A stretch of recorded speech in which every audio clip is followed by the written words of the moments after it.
Daily. Taste the Daily. జిల్లా రామాయంపేటలో rescue operation ఇంకా కొనసాగుతోంది. వరదలు చిక్కుకున్నటువంటి 300 మంది స్టూడెంట్స్ ని సేఫ్ గా రక్షించారు. విద్యార్థులని రక్షించింది రెస్క్యూ టీం. అయితే నీట మునిగిన రామాయణపేట ఎస్సీ మహిళా డిగ్రీ కాలేజ్ లో ఉన్న విద్యార్థులు మాత్రం కాస్త టెన్షన్ కి గురవుతున్న పరిస్థితి. సురక్షిత ప్రాంతానికి వాళ్లను తరలించారు. రామాయంపేటలో 20 సెంటీమీటర్ల మేర వర్షపాతం నమోదైంది. ప్రధాన రహదారులపై ఉధృతంగా వరద నీరు ప్రవహిస్తోంది. రామాయంపేట కామారెడ్డి మధ్య రాకపోకలు నిలిచిపోయాయి. రామాయంపేటలో భారీ వర్షం కురుస్తోంది. ఎస్సీ బాలికల వసతి గృహంలోకి పెద్ద ఎత్తున వరద నీరు చేరింది. 80 మంది విద్యార్థినులని ప్రైవేట్ పాఠశాల భవనానికి తరలించారు అధికారులు. రామాయంపేట మున్సిపాలిటీ పరిధిలో భారీ వర్షానికి బీసీ కాలనీకి వరద నీరు ముంచెత్తింది. ఆ ఏరియాను మొత్తం అక్కల బస్తీలో ఇళ్లలోకి నడుము లోతు వరకు వరద చేరడంతో స్థానికులు తీవ్ర ఇబ్బందులు పడుతున్నారు.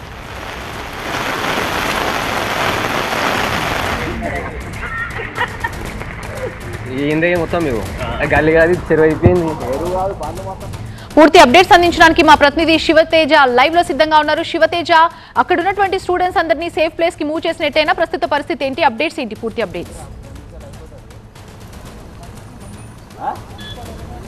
సో రామాయంపేటలో ఉదయం 8 గంటలకు వరద ప్రారంభమైంది. దాదాపు 12 గంటల వరకు ఈ వరద కొనసాగింది. రామాయంపేట మొత్తం కూడా ఈరోజు అంతా కూడా జలదిగ్బంధంలోనే చిక్కుందని చెప్పాలి. రామాయంపేటకు వచ్చేటటువంటి అన్ని రోడ్లు కూడా పూర్తిగా బ్లాక్ అయిపోయాయి. సిద్దిపేట నుంచి రామాయంపేట వెళ్ళే రోడ్డు కావచ్చు, లేదంటే సంగారెడ్డి నుంచి రామాయంపేట వెళ్ళే రోడ్డు, అటు చేగుంట నుంచి రామాయంపేట వెళ్ళే రోడ్డు, ఈ రోడ్లన్నీ కూడా పూర్తిగా వరదలోనే చిక్కున్నాయని చెప్పాలి. ఎందుకంటే ఒకేసారి వరద పెద్ద ఎత్తున రావడంతో చుట్టుపక్కల ఉన్నటువంటి చెరువులన్నీ కూడా కట్టతెగిపోయి పూర్తిగా రామాయంపేట టౌన్లోకి రావడం జరిగింది. వచ్చిన తర్వాత ఉదయం వారంతా కూడా లేచే లోపే వారి ఇళ్లలో నీళ్లు ఉన్న పరిస్థితి కనిపించింది.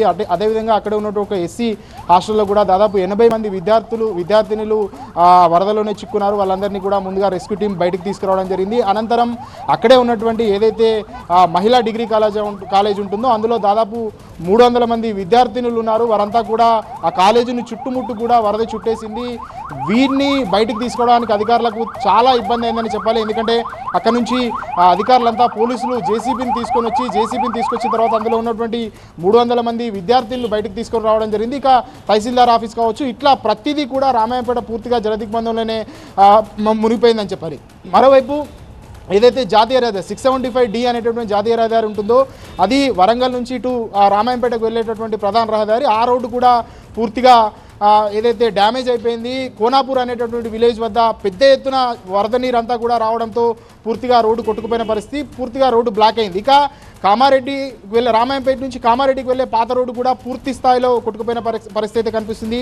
ప్రయాణికులు తీవ్ర స్థాయిలో ఇబ్బందులు ఎదుర్కోవాల్సి వచ్చింది. ఎందుకంటే వారంతా కూడా బస్సుల్లో రావడం, అక్కడికి వెళ్ళిన తర్వాత వేరే రూట్ లేకపోవడంతో వారంతా కూడా అక్కడే చిక్కుకుపోయిన పరిస్థితి కనిపిస్తుంది. మరోవైపు ముఖ్యంగా చెప్పుకోవాల్సింది పంటల విషయానికి వచ్చినట్టయితే ఏదైతే వరద ప్రభావం ఎక్కువ ఉంటుందో ఆయా ప్రాంతాల్లో పూర్తిగా పంట పొలాలన్నీ కూడా మునిగిపోయిన పరిస్థితి కనిపిస్తుంది. ఇటీవలే రైతులంతా కూడా వరి నాట్లు వేసుకున్న పరిస్థితి, వాటిని చూసుకునే క్రమంలోనే ఈ విధంగా వరద ఒకేసారి రావడం, ఆ పొలాలన్నీ కూడా చెరువులను వాగులను తలపించడంతో పూర్తిగా పంట పొలాలన్నీ కూడా నష్టపోయారని చెప్పాలి. ఎందుకంటే పత్తి కావచ్చు, మొక్కజొన్న కావచ్చు, వరి కావచ్చు, ఇవన్నీ కూడా పూర్తి స్థాయిలో నీటిలో మునిగిపోయాయని చెప్పాలి. ఈ విధంగా రామాయంపేట ఉదయం నుంచి ఇప్పటి వరకు కూడాను ఇంకా వరద ఉధృతి అయితే కొనసాగుతుంది. అధికారులు మాత్రం అక్కడే ఉన్నారు. అటు జిల్లా కలెక్టర్ కూడా రామాయంపేటకు సంబంధించి అటు మెదక్ కావచ్చు, రామాయంపేట కావచ్చు, దీనిపైన సీరియస్గా ఉన్నారు. అధికారులు అంతా కూడా రామాయంపేటలోనే ఉండాలి. ఎందుకంటే మళ్ళీ వరద వచ్చే అవకాశం ఉన్న నేపథ్యంలో, ఎందుకంటే పైన ఉన్నటువంటి కామారెడ్డిలో ఎక్కువగా వర్షాలు కురుస్తున్నాయి. ఆ ప్రాంతం నుంచి ఎక్కువగా వాగులు వంకల ద్వారా ఈ విధంగా రామాయంపేట ప్రాంతాల చెరువులు పూర్తిగా నిండిపోయిన పరిస్థితి కాబట్టి అధికారులంతా కూడా